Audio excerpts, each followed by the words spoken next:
We started out this chapter by writing Newton's second law in terms of the momentum.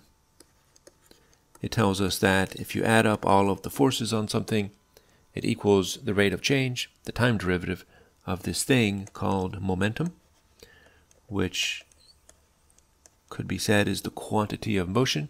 It's the mass times the velocity. Last time we integrated this equation to obtain the impulse momentum theorem. I want to do something different with it here. It turns out that there are many times when we can find an object or a system with zero net force acting on it. There are many things with no net force, and for all of them, if the net force is zero, if you take all of the forces acting on something and you add them up and you get zero, then we can say something very useful, very important about that thing's momentum. If this equals zero, then the time derivative of the momentum equals zero, and that means that the momentum is constant in time. It doesn't change in time. If the net force is zero, then the momentum P is constant.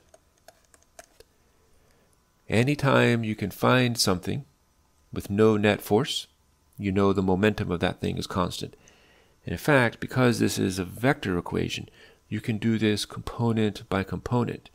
If you find something where the forces in some particular direction equals zero, then you know that the component of momentum change in that particular direction will equal zero.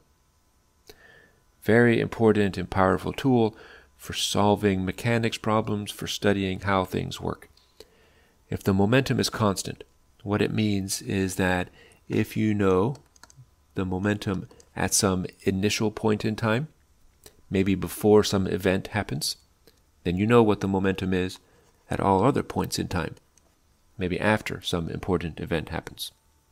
What I'm going to do here is look at several cases, and we'll talk about whether or not momentum is conserved, and in cases where it is, we'll write down the momentum conservation equation. The first case is pretty stereotypical. It is a person standing on frozen ice, which we'll treat as frictionless. So here they are. Here's the person. And they're holding a bow and arrow. So here's the bow and arrow. And here they are holding it. Here's the arrow. Right? And they pull this string back, and they're going to let this thing go, and the arrow is going to go flying out. We want to think about how we would look at this as a mechanics problem. Maybe the thing that we're asked to find is what happens to the person after they let go of this arrow. So we know basically what's going to happen. They let go of this string. The arrow gets shot out this way. Here it goes, at some velocity v sub a, velocity of the arrow. And the person, we know from our intuition, is going to go recoiling backwards. So they're going to drift backwards this way at some velocity v sub p. Okay, now let's go back to before the arrow was shot and think about what's happening with the forces. Can we convince ourselves that there's no net force acting on this system? Well, there are many forces acting. Let's think first about the vertical direction. As usual, we'll take x to be to the right and y to be straight up. Now in the vertical or the y direction, there are two forces acting as this whole business is going on. Weight is pulling the person down, and the normal force is pushing the person up. Because the person's not accelerating up or down in this direction, it happens that those two forces have the same magnitude and they have the opposite direction. So they'll cancel.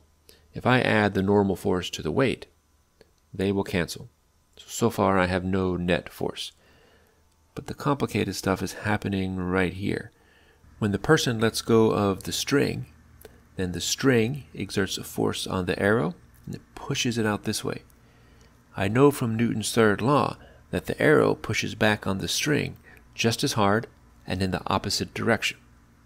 So while I don't know what that force is, it might start out big and then get small as the arrow's being shot out. That's complicated. What I do know is that there is a pair of forces string pushing on arrow, arrow pushing back on string, that always have the same magnitude in the opposite direction, so that if I add them together, I'll get 0. This means if I consider the person, arrow, bow thing as a system, all of the forces acting on it, if I add them up, I get nothing. And that means the momentum of this whole thing can't change. Now that's a very useful thing. That's pretty cool. Let's write down then the momentum conservation equation. You could write down either component. I'm going to do it for the x component here. Pix equals Pfx. Whatever the momentum is sideways before some event happens, before the person lets fly the arrow in this case, it's going to equal the sideways momentum after that event. Before the person lets the arrow go, nothing's moving. Everything is stationary. Person standing here, this thing is just sitting there. There's no momentum. Nothing's moving. After the arrow is in flight, two things are moving. The arrow's going this way, and the person's going this way. This is where the importance of momentum being a vector comes into play. The arrow is carrying momentum this way. There's the arrow's momentum. I'm going to call it P sub A. The person is going to be recoiling backwards, carrying momentum this way. There's the momentum of the person. Because these things are vectors, they add together, and they're going to be in opposite directions. We'll see they have the same magnitude, so they're going to sum to 0. There's no momentum in this final state either. There's momentum going to the right, and there's momentum going to the left, but the momentum of the whole collection equals 0. Let's write it out.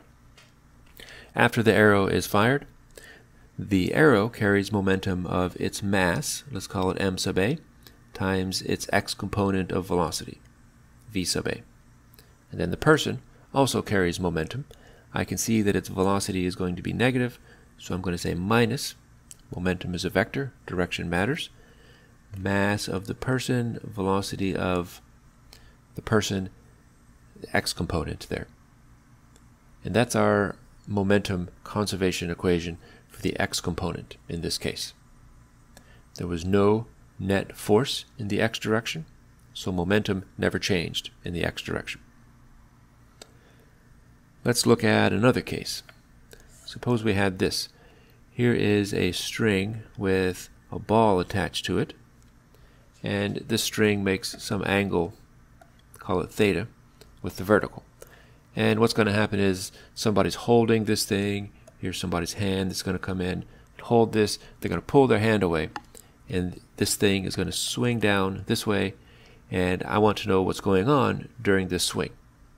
We can ask ourselves, is momentum conserved during this swing? That is the same as asking yourself, is there a net force on this thing as it swings? Okay, so at the beginning here, nothing's moving. This thing is at rest in the person's hand. They let go of it, and it starts to swing. Is momentum conserved during this swing? And the answer is no. In this case, there's a net force acting on this object. There are two forces.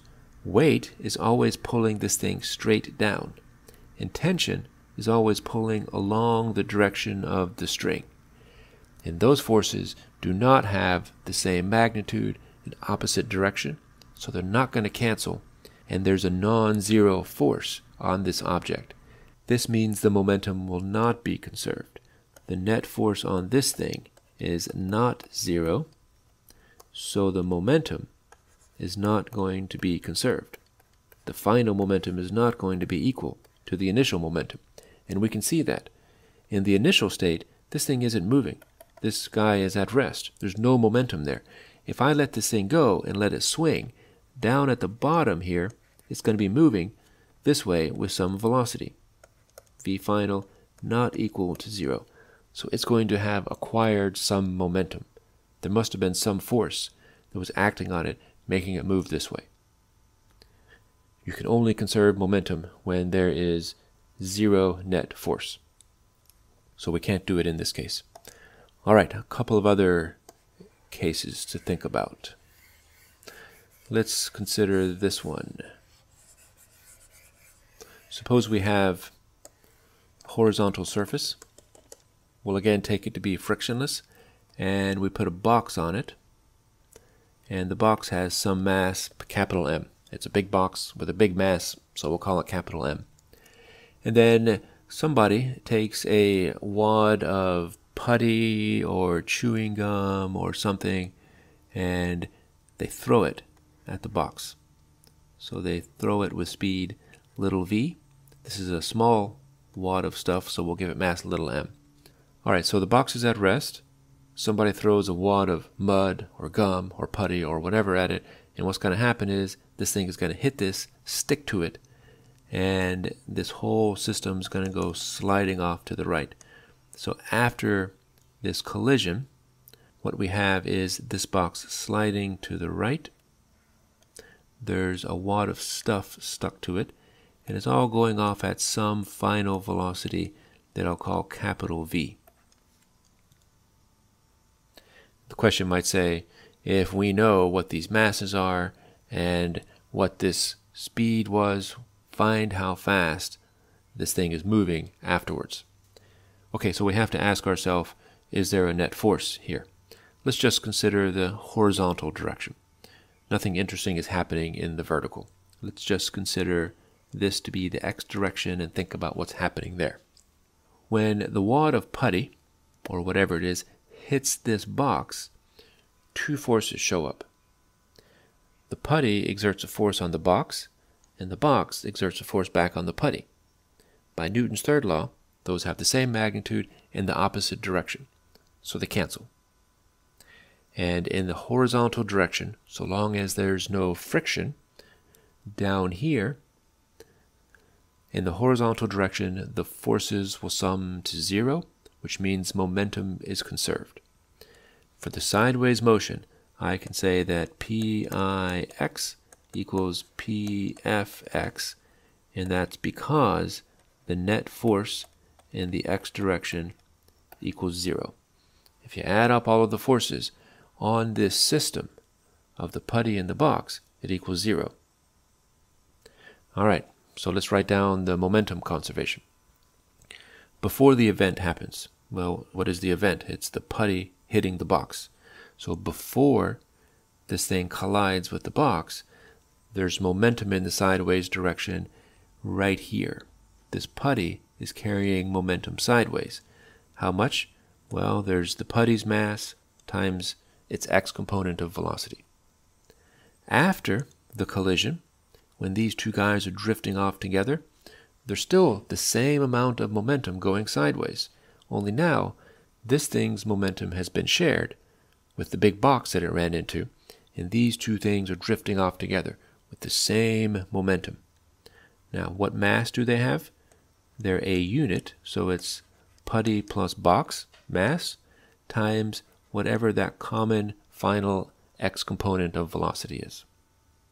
That's our momentum conservation statement in this case. It tells us that the putty's momentum came in and got shared between the putty and the box. It's important again to note that the putty's momentum changed, the box's momentum changed, but the sum of the two of them, considered as a system, did not change momentum. The momentum of the putty box system remained constant, because that is the system that has no net force acting on it. Alright, let's leave this one here and move into some examples and problems.